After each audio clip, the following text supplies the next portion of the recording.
ఎలా వచ్చింది paper? Paper ఈజీగానే వచ్చింది. 3 గంటల టైం సరిపోయిందా? సరిపోవచ్చు, ఎంసీక్యూలో కొంచెం అడ్జస్ట్ చేయాలి. ఓకే. 95 మార్క్స్ ఈజీగానే రాయొచ్చు. ఒక Okay. ప్రాసెస్ కాస్టింగ్ ఒకటే 5 మార్క్స్ తేడాగా వచ్చింది. ఎగ్జామ్ ఎలా రాసావు? బాగా రాసాను. పేపర్ ఎలా ఇచ్చారు? బిట్స్ కొంచెం టఫ్ అనిపించింది కానీ పర్లేదు. ఓకే. డిస్ట్రిక్ట్ పేపర్ ఎలా ఇచ్చారమ్మా? బాగా ఇచ్చారు. ఎంసీక్యూస్ ఎలా ఇచ్చారమ్మా?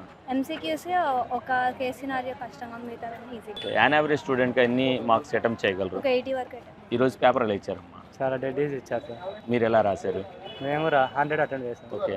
3 hours టైం సఫిషియెంట్గా సరిపోయిందా? ఈజీ సరిపోయింది. డిస్క్రిప్టివ్ పేపర్ ఎలా ఇచ్చారు? చాలా ఈజీ ఇచ్చారు సార్. ఓకే. ఎంసీక్యూస్ ఎలా ఇచ్చారు? ట్రిక్కీ ఎంసీక్యూ క్వశ్చన్ చాలా ఈజీ సార్. అసలు డిస్క్రిప్ట్ కంటే చాలా ఈజీ ఎంసీక్యూ. ఏమైనా ట్రిక్కీ క్వశ్చన్స్ ఏమైనా అడిగారా? ఒక క్వశ్చన్ ఉంది సార్, ఫస్ట్ కంపల్సరీ క్వశ్చన్ కొంచెం. ఓకే. ఈరోజు పేపర్ ఎలా ఇచ్చారమ్మా? ఓకే. 25 వచ్చేసి ఎంసీక్యూ ఈజీగానే ఉంది సార్. డిస్క్రిప్టివ్ కొంచెం మోడరేట్.